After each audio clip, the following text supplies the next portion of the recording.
do you happen to have a match?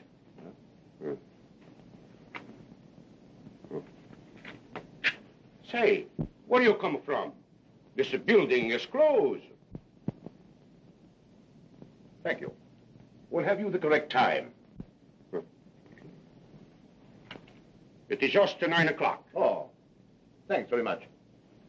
Still, I don't understand.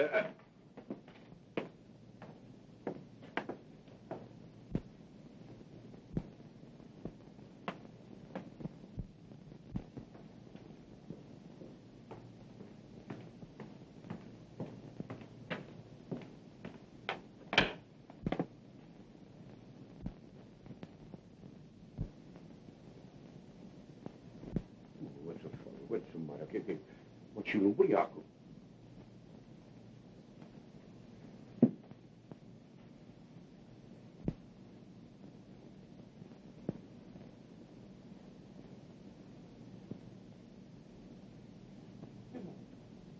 Che Dio è morto?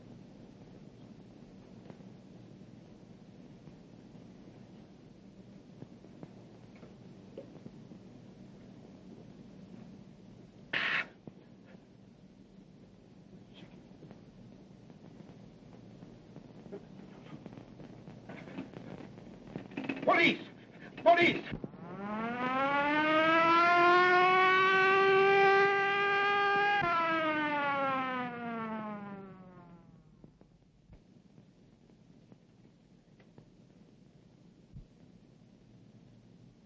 Death was caused by strangulation, Inspector. The murderer had powerful hands, and he knew what he was doing. How long has he been dead? I should say about an hour. What's your name? Luigi Bacigalupa. All right, Louis. What do you know about this? Me? I don't know nothing. I only know what I say over the phone. Well, let's have your story. Well, I knew something terrible was going to happen tonight. So you knew something, huh? Oh, Mike, what's excitement? Why, there's been a... Oh, yeah. I see.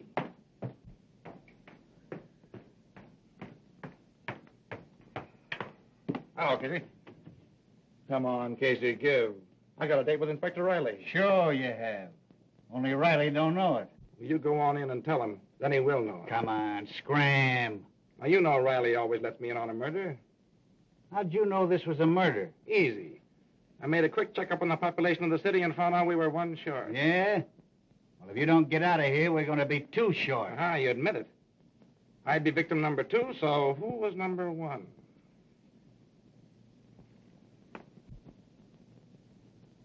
Garfield. Garfield. Where did I read something about him today? Now listen here. I remember. The Garfield Investment Company was petitioned into bankruptcy this morning.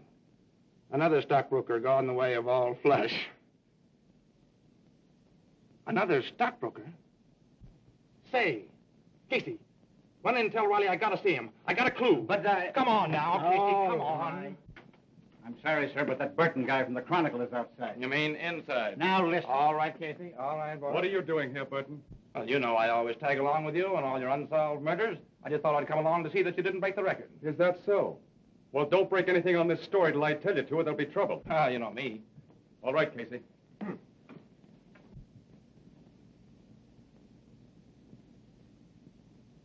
Strangled, huh? Just like the other cases. Yeah, that's not the only similarity either. When the murderer was leaving the building, he asked the janitor for a match and the time. Yeah? The fourth case we've had just like this in a month. Clues are all the same, and they lead no place. I think we've got a clue. What do you mean? Has the fact taken residence in your cranium that Garfield is the stockbroker, and that the other 3 victims of the recent murder cases were also stockbrokers? Where does that get us? Why, gives a tip on the kind of man to look for. Instead of wasting your time on thugs, you can concentrate on the clients of Garfield and the other stockbrokers. See, if we're going to suspect everybody in this country that's sore on stockbrokers, we're going to be getting out indictments for half the population of the United States. Hogan's right, as usual. Your theorizing's okay, kid, but I'm with the inspector. We got to start with Bucci Galacci or Lacci. Oh, Louis. He got a swell peek at this guy as he left the building. I'm going to take him down to headquarters and let him drag an eye through the rogues gallery. The rest of the men from the homicide squad are here, sir. Send them in. All right, boys. Hi, gang. Doc, let me have a record of the autopsy as soon as you can. All right. Get me a complete photographic record of everything. Footprints, fingerprints, the whole works. Yes, sir. If we fall down on this case, we're through, the bunch of us. And as for you, Mug, when you write this up, use only the barest details. I don't want them to know anything we found out. Say, Sherlock, I could write all you found out on a postage stamp and still have room on it to do a jigsaw puzzle. Is that so? You seen you?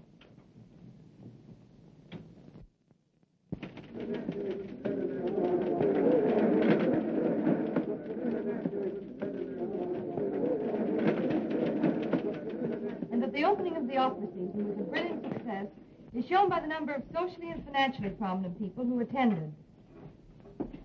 The beautiful Mrs. Leland Gray Switzer lent a charming presence and was attired in a severe white evening gown covered by an ermine wrap. The lovely Miss Myrtle Hempstead was there also, and she wore a Running gown... pants, football cleats, and a spray of rhubarb.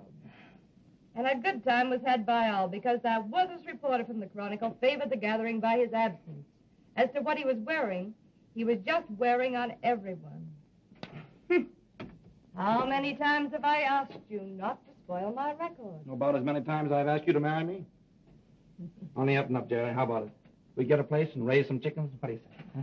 Oh, Jack, I have so much to do. Go away. There you are. Marry me and I'll do all your work for you. I overheard the city editor say this morning that as far as your work was concerned, well, you better snap into it. Oh, yeah? For you, Miss Crane. Thanks.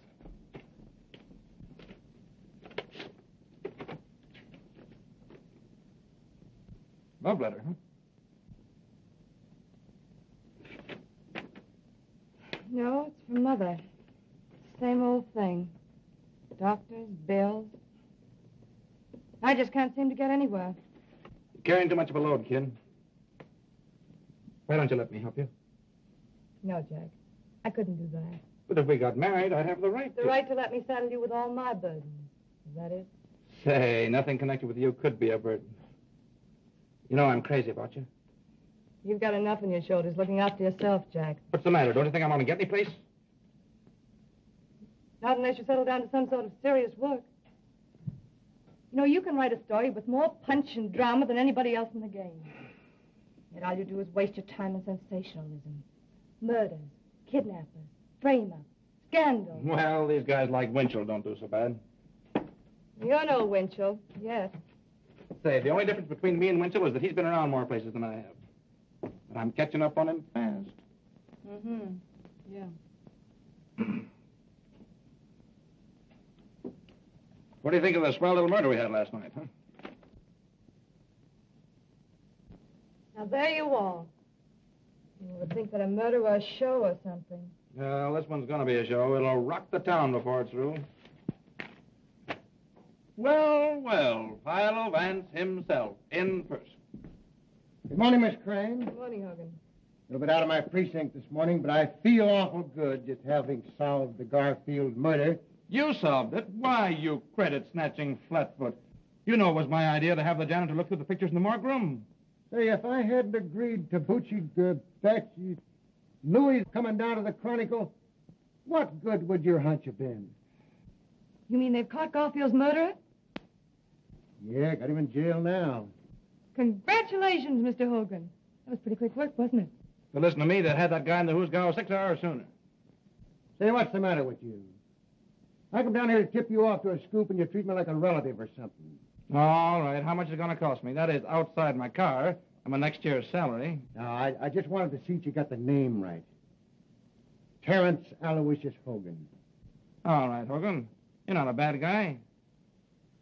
I guess you deserve a break. Yeah, spell that middle name right. It's Aloysius, Aloysius. Sure. How could I miss it? Aloysius. On the way down, I picked up a picture. Thought you might need it. Oh, yeah, I forgot about that. I could have got one from the morgue room, but probably there's a later picture. Yeah, that's a later one. It's, Say, what is this? I thought you were going to give me a picture of the murderer. Why, if we print this, they'll prosecute us for libel on the human race. Why don't you let Miss Crane run it in the society column? Be sensational. Hey, listen. When Riley hears about this, you won't get within 10 miles of the next murder. All this guy does is run around solving crimes and taking the credit away from the police.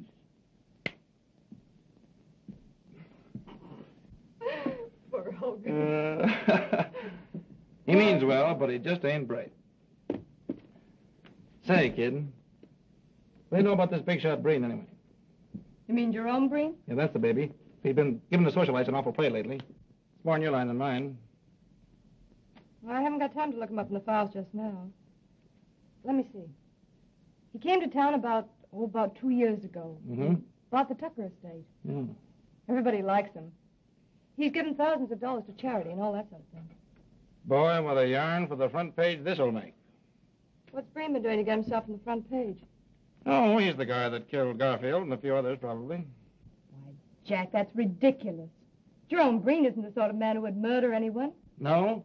Well, Louis, the janitor, possibly identified him as the man who was prowling around the building the night Garfield was strangled. Have you seen Mr. Breen? What does he say? Sure, I was with the squad when they picked him up. Naturally denies it, they always do. Jack, I think it's terrible to arrest a prominent man like Mr. Breen on so little evidence. Yeah? Well, we're going to have a whole lot more evidence before we get through. Now I see it. Just because you and the police department have a lot of unsolved murders on your hands, you're going to pin it on a man who's done more for this city than all the police and the newspapers put together. Say, why are you so hot for this fellow Breen, anyway? Because I know all the good he's done. His donations to charity, orphanages, hospitals. Yeah, that's a new gag nowadays. Charity covers a multitude of murders. It says here the man the janitor identified spoke to him, right? Right. Well, perhaps you're forgetting the fact that Jerome Breen is both deaf and dumb. No, I know all about that. I interviewed him once. I had a hunch that he could do something with those hands besides talk with them. Jack, can't you see how your work is warping your mind? Why, all you're becoming is a trafficker in ruined reputations. Yep, me and Simon McGree. You see? It all comes back to what I said in the first place. We're always arguing. We can never agree on anything. The only thing for us to do is to get married. With your cruel attitude towards people, I wouldn't marry you if you were the last man in the world. Baby, if I were the last man in the world, I'll say you wouldn't marry me. You'd be run over in the stampede. Why, you...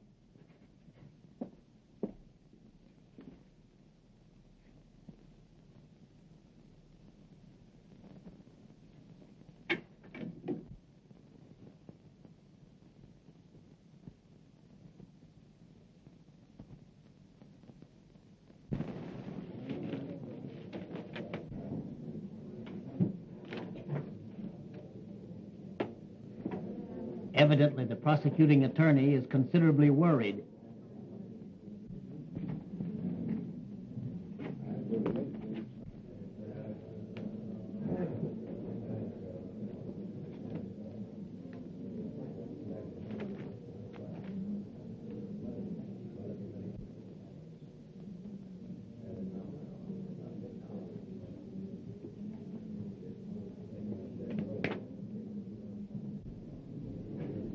Mr. Breen says that if the prosecuting attorney has any hopes of winning the case, he should be worried.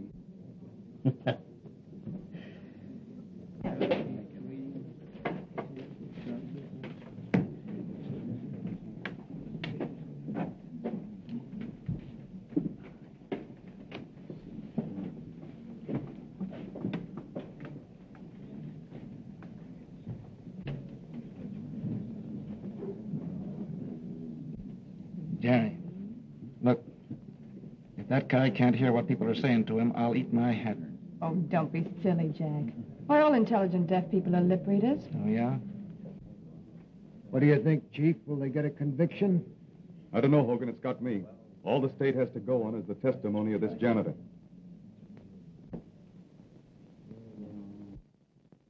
And every woman in town believes he's innocent. Well, I was talking to the president of the Ladies' Auxiliary, and even she said that this trial was nothing more than persecution. Well, I don't blame them. They've been reading those soft soap articles of yours about poor Mr. Breen. But what about your stories? Calling him the Sphinx and everything. Well, I...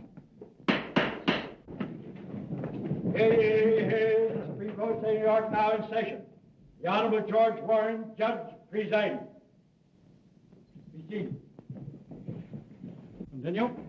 And when I have found the body I call for the police. If you were to see this man again, would you recognize him? Sure. I have seen him again. You have? Where? Right in this place. Order. Will you point him out to us, Luigi? Sure. That's him, down there.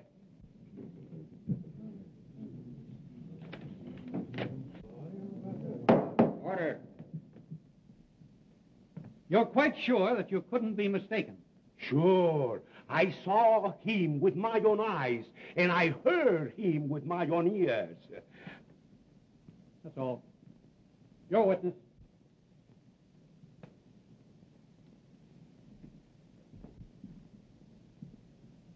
Mr. Bacigalupi, have you ever had hallucinations? Come again? Order. I mean, do you ever imagine that you hear things or see things? Your Honor, I object. Objection sustained.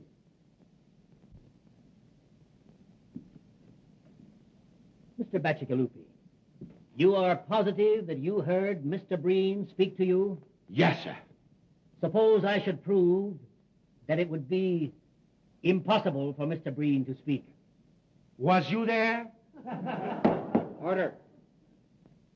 What would you say if I tell you that we're going to prove that Mr. Breen is deaf and dumb?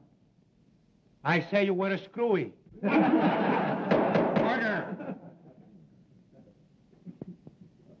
You take a drink now and then, don't you? Sure. I have the cold almost all of the time.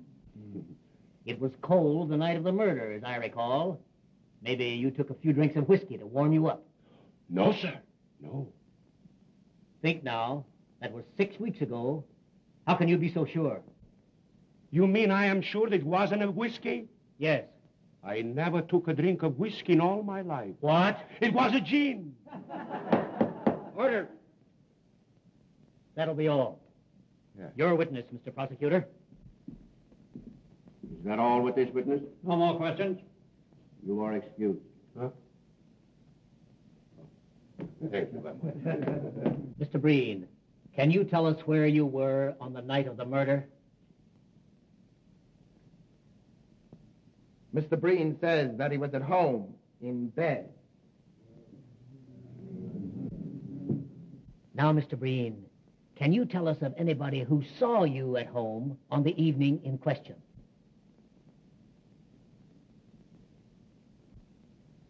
Mr. Breen says that I was at his house at the time. All right, Mr. Jenks. We'll get your testimony later. That will be all, Mr. Breen. Your witness. You see, if Mr. Breen weren't innocent, he could have hired a flock of witnesses to prove an alibi. Yeah? And if he's the shrewd boy I think he is, that's just what he wouldn't do. Jack, I'm surprised at you. Why, this is the flimsiest evidence I've ever heard given in a murder trial. I don't give a hang about the evidence. I tell you, Louie's right. If this guy is acquitted, we're going to have some more murders. Oh, ridiculous. Your name? Augustus Calvin, Your profession? physician and surgeon. Dr. Calvin. Doctor, have you examined Mr. Breen, the defendant? I have. Did you discover any abnormality in his physical structure? Yes, Mr. Breen can neither hear nor speak. Order. Just what, specifically, is the cause of his misfortune? Mr. Breen has paralysis of the vocal cords and the oral nerves. Well, just how long, in your opinion, has this condition existed? It was congenital. He was born with it. Order. Thank you. That'll be all. Your witness. The court, please. I move a recess until positions appointed by the court have had an opportunity of examining the defendant. Motion granted. Court adjourned at 10 o'clock tomorrow morning.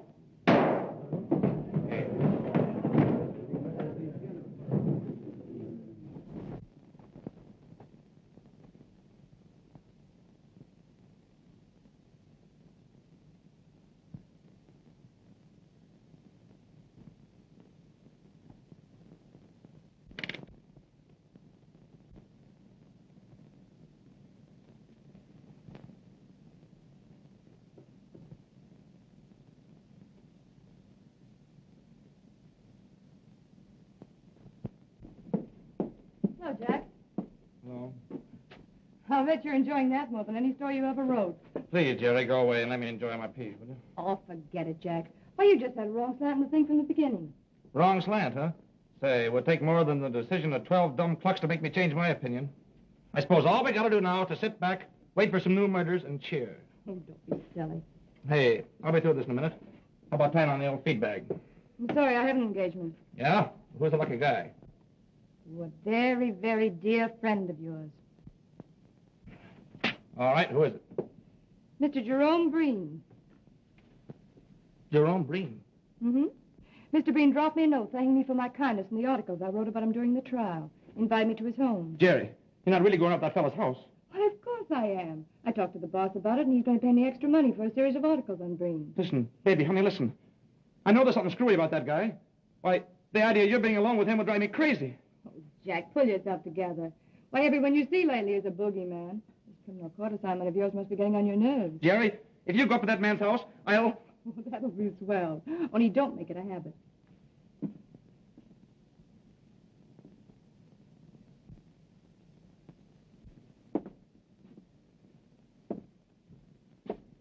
You, Mr. Burton?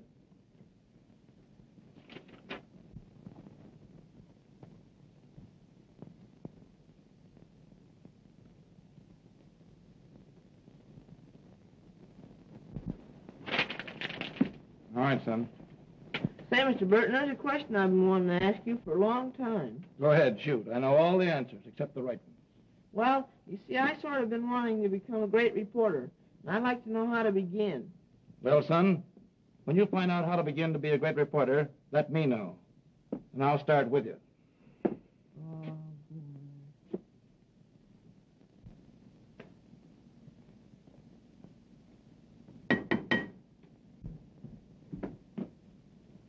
How do you do? How do you do, Miss Crane? Won't you come in, please?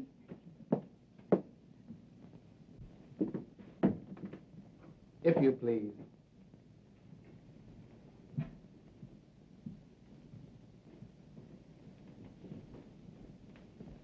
It was so good of you to invite me, Mr. Breen.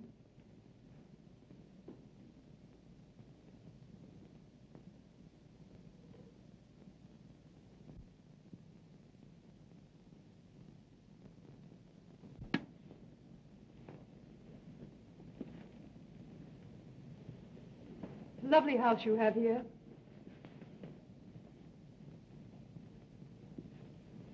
Mr. Breen says that the house is far lovelier for your presence.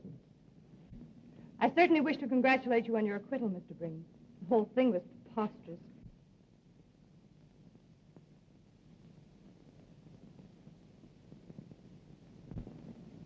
Mr. Breen says that your articles in the Chronicle were more effective than anything else in showing how preposterous the accusation really was.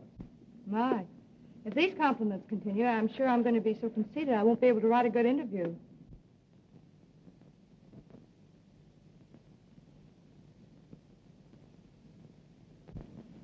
Well, why write one then? And Mr. Breen is afraid that an interview with him will have one boring necessity. I don't understand.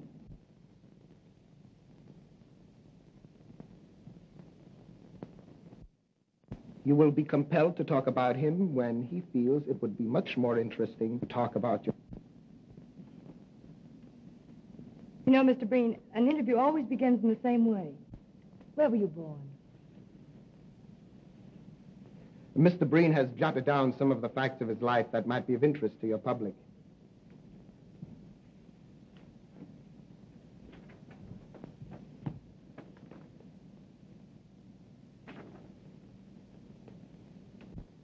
You may use the material in any way you see fit. Why, this is splendid. It'll be a very good beginning for the series of articles I have in mind. Mr. Breen says, and now you have no alternative except to talk about yourself. And now, Miss Crane, if you will pardon me, I shall make the tea. I do hope Mr. Breen isn't bored.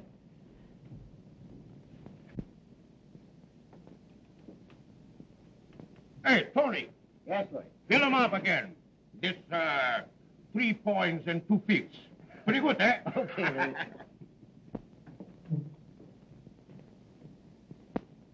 There you are. Ah, thank you. Hello, Louis. Hello, Mr. Burton. Well, when'd you give up drinking gin? Me first drink the wine, then the prohibition she comes, and me and all the good American citizens drink the gin. Then the law, he says, we must drink the beer. So me, Luigi Bacigalupe, drink the beer. Have one on me, huh? No, thanks. I'm not drinking. Kind of worried. What are you worried about? I am worried too. What do you got to be worried about? I am worrying how I am going to get out of here. What do you mean? See, it's like this. I eat the pretzels, then I get thirsty. I drink a glass of the beer, and when the glass of the beer goes down, I get hungry again, then I eat the pretzels, and I wonder, worry, what is going to be the end. Yeah, that's tough, all right. Hey, listen, Louis. Yeah. Are you dead sure it was Breen you were talking to the night of the Garfield murder? That's what I say in court, isn't it? Ah, I know, old man, but nobody seems to believe you. Now, after all, you know, you were drinking pretty heavily that night, weren't you? You might have been mistaken, huh? Say, Luigi Bacigalupe only make one mistake in his life, and I married her. All right, now cut out the Second Avenue comedy stuff, will you, and listen to me. Maybe you did have one drink too many, huh? Maybe you were seeing things, huh? Say, a few shots of gins means to me as much as a glass of milk means to you. I was brought up in it. I mean, the gin, not the milk. But man alive, how could it have been Breen you were talking to if he couldn't talk? Say, this is the last time I'm going to speak to you about this. I know what is what, and I know what is what not. If I have to decide, and what judges and lawyers and the like, and what I see with my own eyes, I stick to what I see with my own eyes. Say, that guy Breen is a bad egg. And anybody that gets mixed up with him is going to be in trouble sooner or later. Maybe sooner.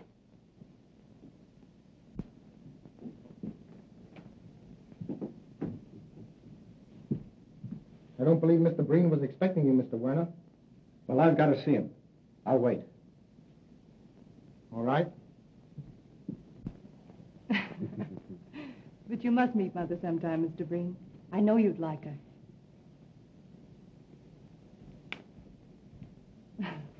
Mr. Werner's calling. Oh, I had no idea it was so late. I simply must be going.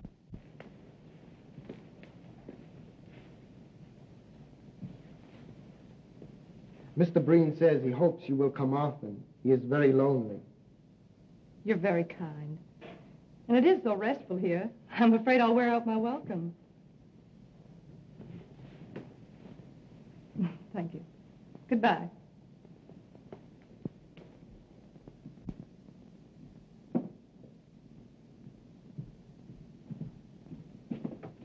Good afternoon, Miss Crane. Goodbye. I think Mr. Breen will see you now. You bet he'll see me. If he knows what's good for him.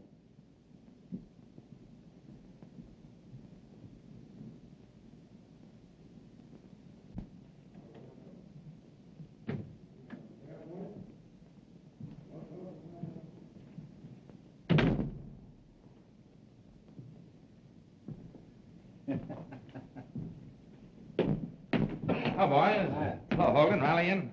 Yeah, he's in. You better stay out. What's the matter? Hydrophobia. Ah, well, he's always glad to see me. Hey, listen, you. Did you hear what I said? I said no. Well, go ahead. Make it snappy. What do you want? Me? Oh, I just dropped in for a drink. You know better than to drop into a police station for a drink? I don't know what this country's coming to when a guy can't get a drink in a police station. Come on, Scram, I'm busy. That's all right. You're not bothering me. See, your girlfriend Jerry's playing around with your old pal Breen. Yeah, that's what's got me worried. Why don't you do something about it? I can't, Jim. I've talked to her till I'm blue in the face, but you know how a dame is. The more you knock a guy, the more she's for him. I'm sorry for you, kid, but I got grief of my own. I'm not in so strong with the police commission. Hey, Chief, there's a Mr. Werner here to see Burton. Werner? To see you? Oh, yeah, I forgot to mention it. I told him to meet me here. Say, what do you think this place is, a reception room? Listen, Jim, this guy may have a clue on the Breen case. He called me at my office, but I couldn't see him there on account of Jerry. Well, It's about the reward that my boss offered on the Garfield case, see? I want you to hear him in case he has anything important to say. And what am I supposed to do? Play stenographer and take down a report of the conversation? No. You go in the other room and listen. I don't think a full view of that mug of yours will make anybody inclined to talk. Oh, is that so? Show him in, Casey. Huh?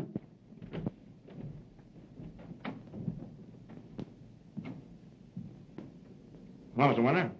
All right. Have a seat.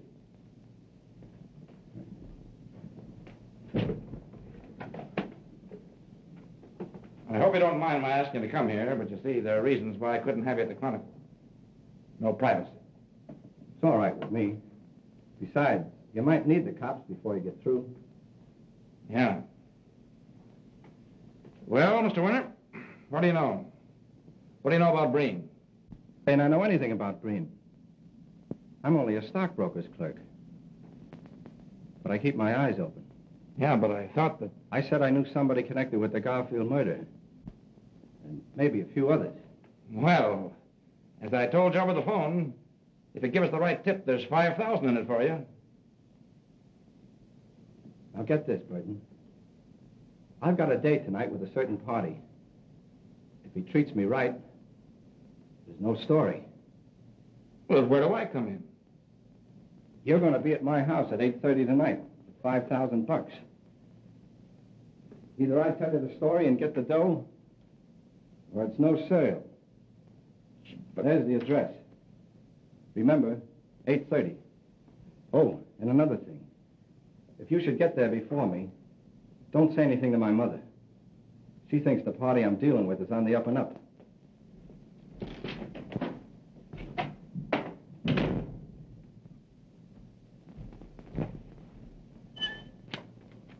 Well? We'll be there tonight at 8:30.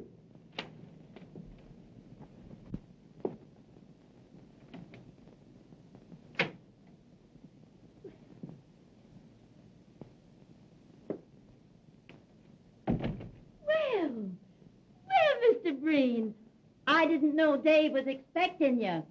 I think he's taking a nap. I'll go call him.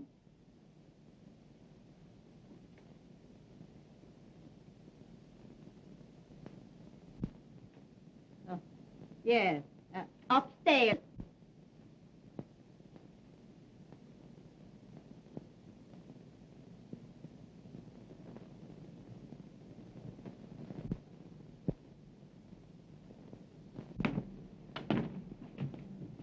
Well, I hope this isn't another wild goose chase. Well, anyway, it won't be a total loss. A good speakeasy in the same block. Find the wisecracks. Better get going. It's 8:10 now.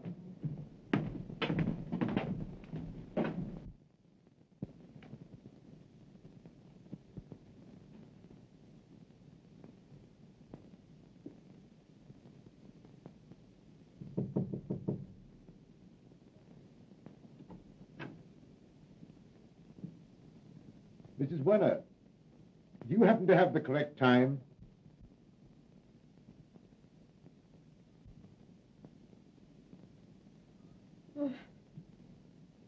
Oh.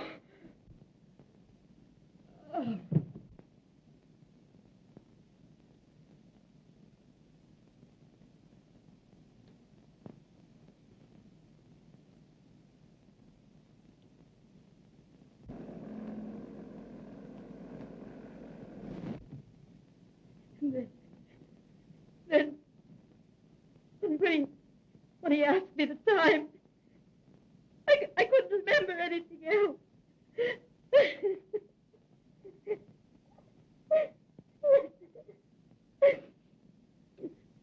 Oh, let me go up to him. No, you mustn't do that, Miss Werner, please.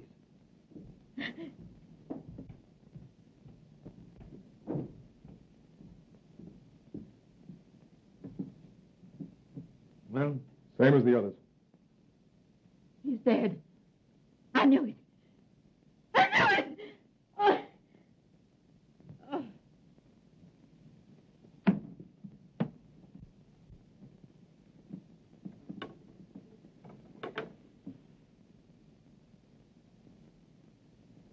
What are we going to do? Undoubtedly, Werner knew Breen's secret. That's why Breen did away with him. Yeah, that's right. We're going to that skunk's house. Hey, what about her? We'll take her to the neighbors. Come on.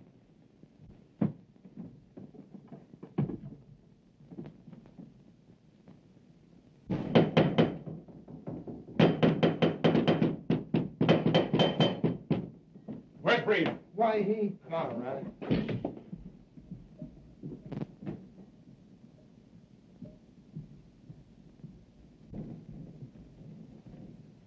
Get up, Breen. I want to talk to you. I say, sir, you've no right. Shut up, you. I'll make my own right. Breen, you murdered Werner. We've got the goods on you. Mr. Breen says you'll talk to him civilly or you'll leave his house. I'll talk to him civilly with a poke in the snoot. Breen, a man named Werner was murdered tonight. His mother will testify that you did it.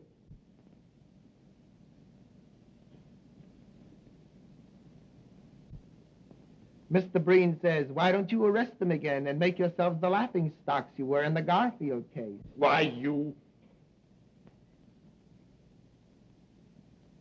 If you're innocent, how do you explain the people who will identify you as the man on the scene of the crime?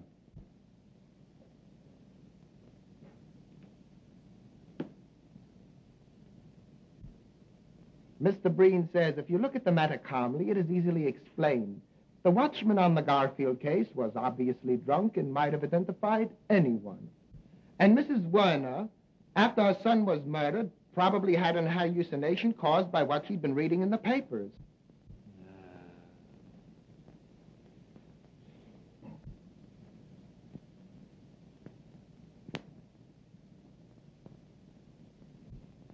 Mr. Breen is very sorry to hear of young Werner's death. He liked the boy immensely, and he will do all he can in order to help to bring the murderer to justice. Thanks. Breen, where were you tonight at 8:30? Mr. Breen has had a very bad cold. He lay down at 6 o'clock and slept until you gentlemen wakened him. Uh-huh.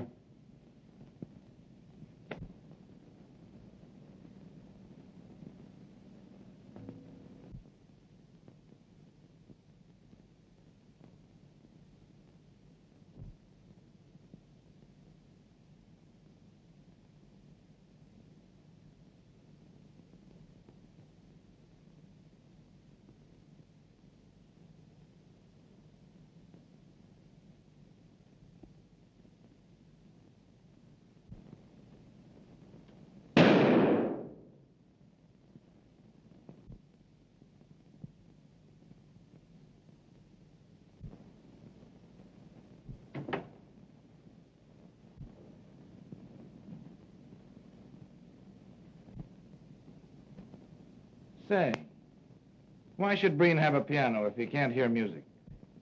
Mr. Breen has the piano for the enjoyment of his guests. Oh, yeah.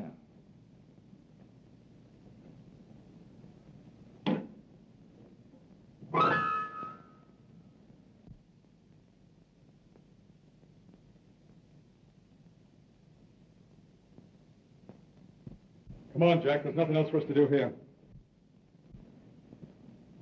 Good night, Mr. Breen. I'm sorry we disturbed you.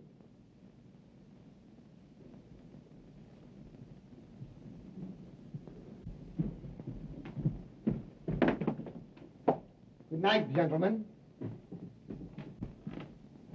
Say,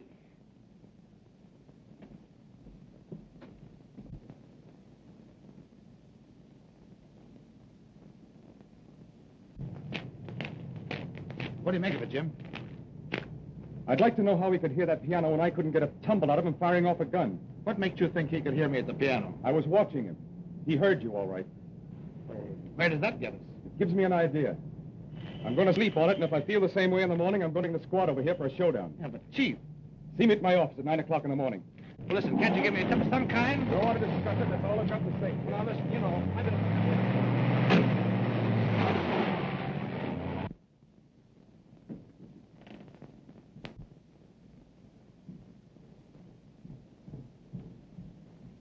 That copper is onto something.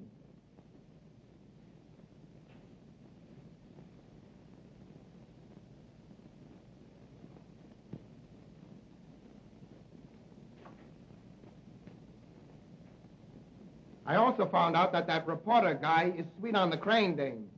If you don't look out, you're going to spoil a swell racket just on account of a skirt.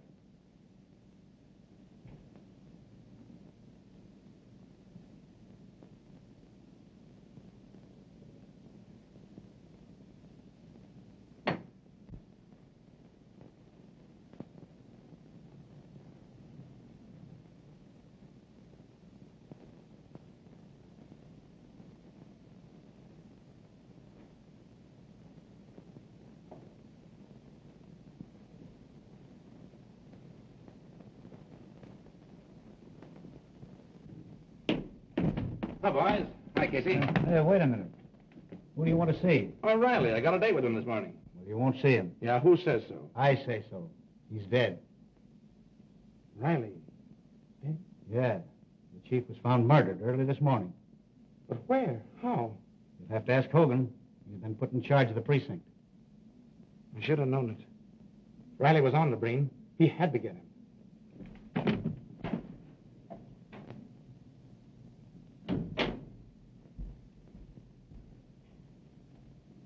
Hogan, how did it happen? Tell me about it. Riley's wife found him in bed, 7 o'clock. Strangled like the other guys. How could the murderer get to him? Easy. Alleyway and a fire escape leading to his bedroom window. Now I know it's Breen. Yeah? What are you going to do about it? Can't get anything on him.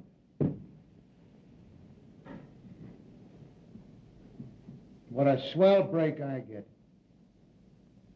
For 15 years, I've laid for this inspectorship, and now they hand it to me with 5 unsolved murders staring me in the face. What's the police commission got to say? They give me 2 weeks to find the murderer of Riley, or I'm canned. You can send in your resignation right now. You get anything on Breen, he'll take care of you just as quick as he took care of Riley. Yeah. I wonder why he went after Riley. Riley found out some kind of clue at Breen's house last night.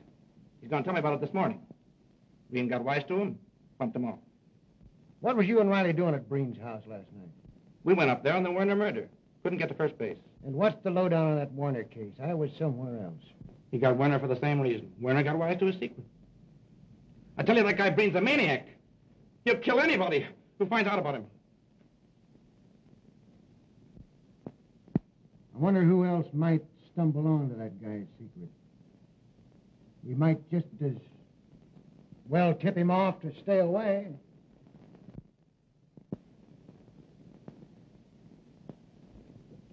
Jerry Crane. What about her? I mean, she's been seeing Breen all the time. She might stumble onto his secret. I thought she was your girl. She used to be until this guy started working on her, hypnotizing her. I gotta do something. Say, wait a minute. Let me talk to her. I got away with these dames. Yeah, all right. Say, give me the Chronicle right quick. Yes, we know, but don't you realize the danger you're in? I'm sorry, Mr. Hogan, but I can't see it that way. Why, I know Mr. Breen better than any of you. He couldn't possibly be guilty of the things you're talking about. But, Jerry, dear, don't you understand? We've been working on this thing. We can see things you can't. Jack, you should know better. When people go snooping around with wild ideas in their mind, the first thing you know, they begin to believe them. As a matter of fact, you're asking me to believe the rottenest things about one of the finest men I've ever met. We're not asking you to believe a thing. All we want you to do is to stop associating with Breen. What do you mean, associating with Breen? Well, everybody's been talking about it. It's even been in the newspapers. All these visits you've been making to his house. Which only means that the gossipers and columnists in the other papers are following in the footsteps of Mr. Burton of the Chronicle. You're very foolish. Risking your life for a woman's whim. Why, this is no whim, and Jack knows it very well. I'm writing a series of articles on Mr. Breen. I'm being well paid, and I need the money badly. All right, then, chuck your articles. I'll give you what you need. We've been through all that, Jack. How many more articles have you got to write? You've written a dozen now for a guy who doesn't even write a short obituary. Well, that's really my business. Supposing I make it my business. Now, see here, Mr. Burton. I like Mr. Breen, and I'm going to see him whenever I want to. But, Jerry, listen, honey, don't go now. Have dinner with me and talk it over. As a matter of fact, I'm having dinner with Mr. Breen. What? Don't you realize that bird has bumped off 2 men in the last 24 hours? Don't that mean anything to you? What? Yes.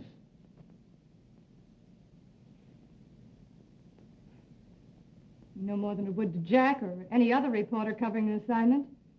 Even if it were true. But, Jerry... Oh, I'll tell you what I'll do. If it'll make you feel any better, I'll ask Mr. Breen not to murder me. But, Jerry, listen, supposing you should stumble onto his secret. I won't, my dear. I'll pick my steps.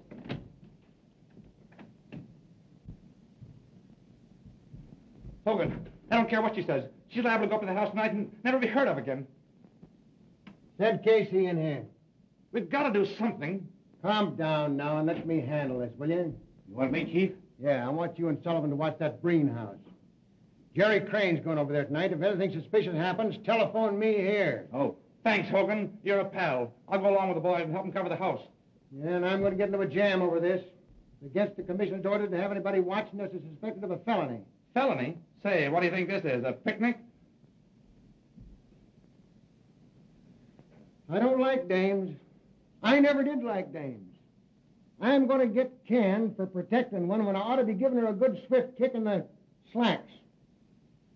You're right, Chief.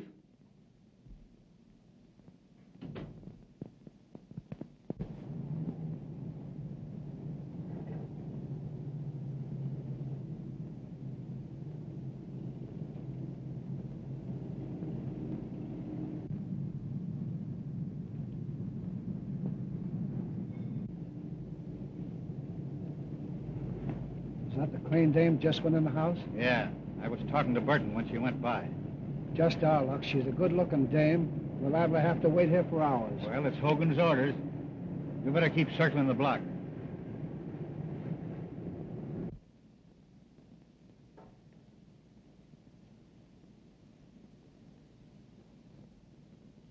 But I'm finishing the articles, Mr. Breen.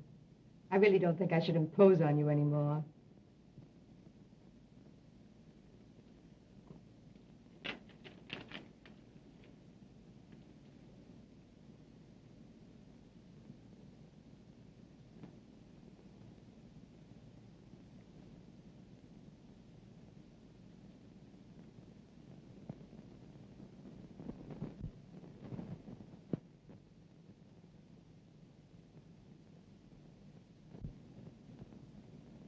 I can't see any reason why I should stop coming up here.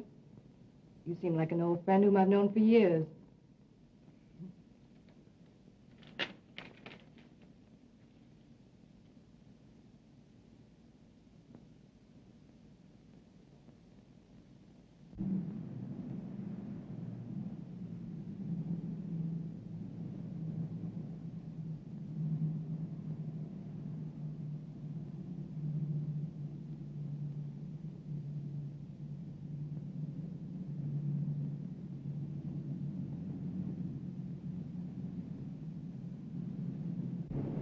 Got a cigarette, Casey? Sure.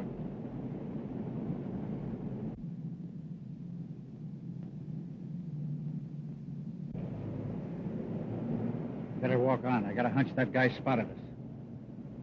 Well, so long. So long.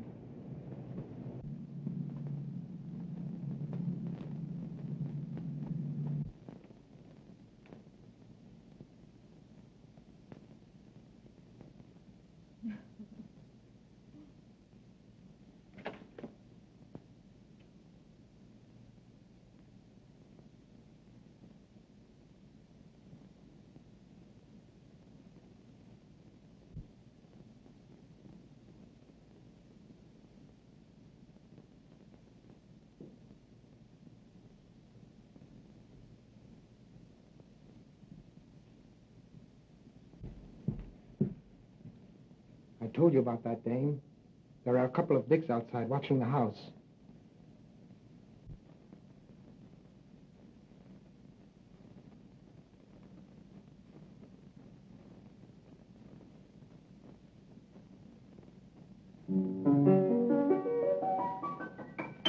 I told you.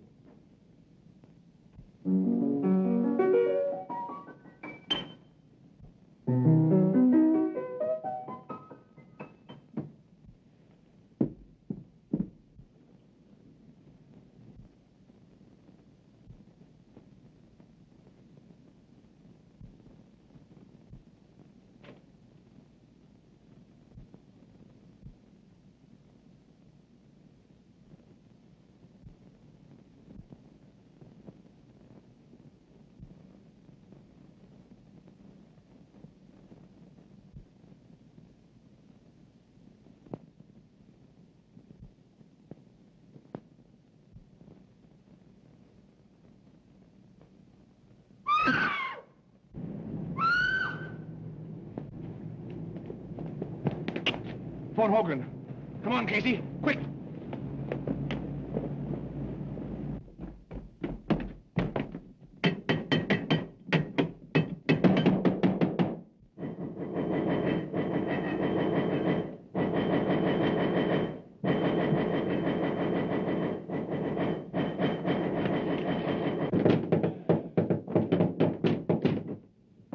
A gentleman. Get in there.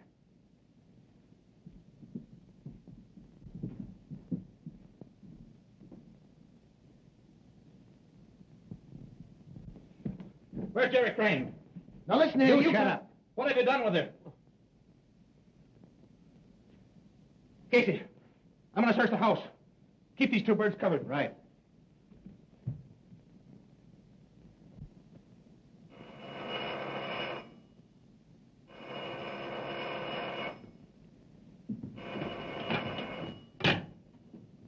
Hello? Hello? Yeah, Hogan? I'll have the squad right there. Get on the way, boys. Get on your toes. We're leaving. We're on our way.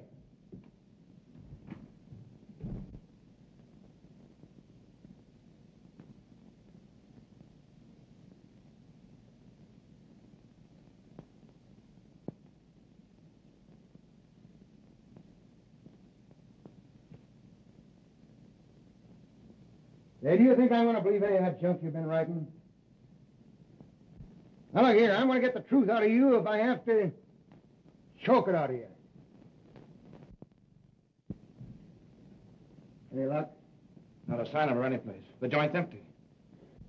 What's he say? Oh, that guy can lie fast as he can write. He says Miss Crumb here at all tonight. Didn't you tell him we saw her come in? Yes, he says that's a maid, and she went out the back door. Say, if you know what's good for you, you'll come across. The minute I find out anything's happened to that girl, you'll be on the business end of a bullet.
Hey, can that racket.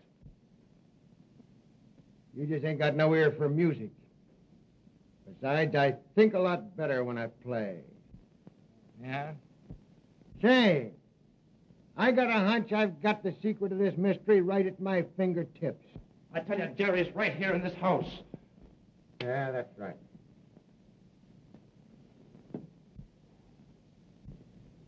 Say, didn't Riley say something about getting a clue around here?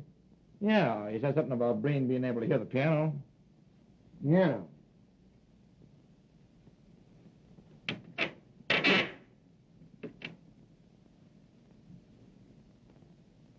Well, I don't know what kind of a clue he'd get out of that. Yeah. Whoopsie.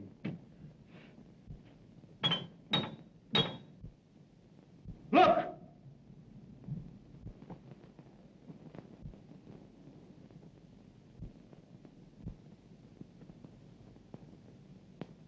Get that guy!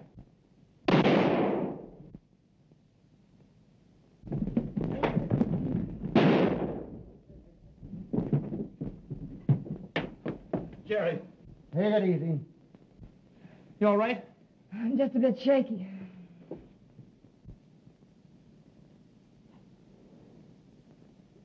Yeah, you take it easy there, boy. Oh, I told you not to trust this fellow, didn't I? Thought you said she wasn't here. The other guy's dead, Chief. Yeah? Watch him.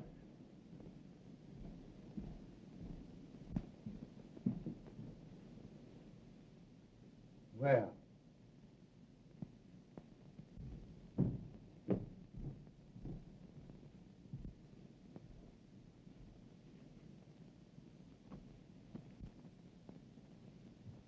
They're just like as two peas in a pod.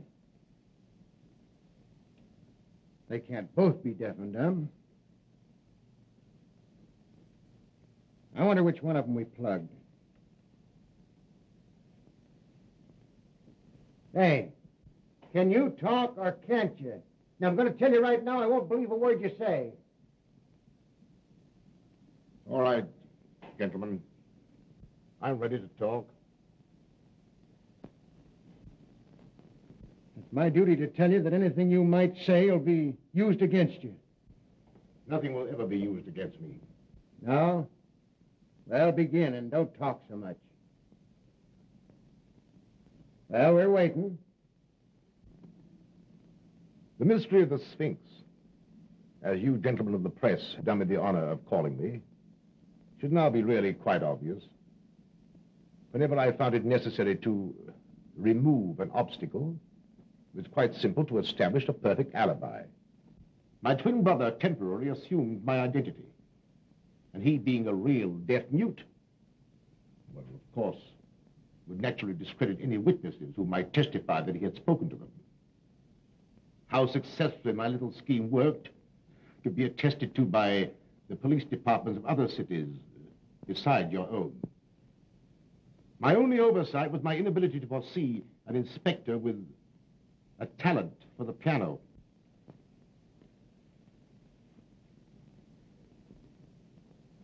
So you admit that you got Garfield, eh? Unfortunately, I did. I formed a stock pool with 4 other brokers with Garfield. They didn't like the way I did business and threatened to go to the district attorney. Well, I had to protect myself. Why, of course. And Werner and Riley, what about them? Werner was a skunk. He tried to double-cross me. Riley got suspicious about the piano. And Jenks, was he in on this? Where is that guy? Jenks is miles away by now. Suppose you ask him. You won't talk, eh? Well, suppose we get going before you get a chance to get miles away. Snap 'em on him.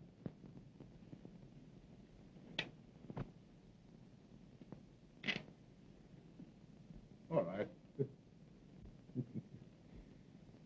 I'm ready. No.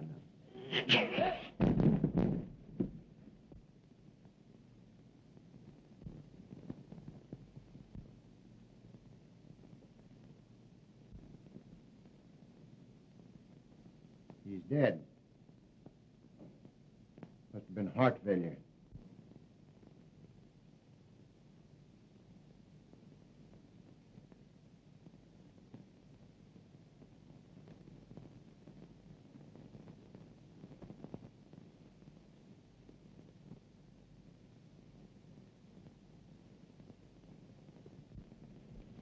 There you are.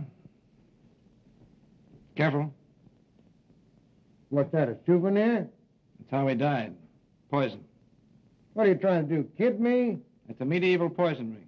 If you press it right, the plunger comes out and pricks the finger. Oh. You know, I suspected something like that all the time. Yeah. Sullivan, take care of that, will you? And, Jack, I guess I've been pretty stupid. Well, I'll let it go this time, but from now on, I'm wearing the brains in this family. This family? Well, aren't you working a little fast? You bet I am. We're getting married. I'm going to raise chickens. You're going to raise... How about it, Mama? All right, boys, I'll see you pretty quick. You take care of her. Oh, excuse me. All right, all right. Well, Inspector, I guess you'll keep your job after all, huh? Yeah. I'll keep the job. And you all laughed when I sit down at the piano.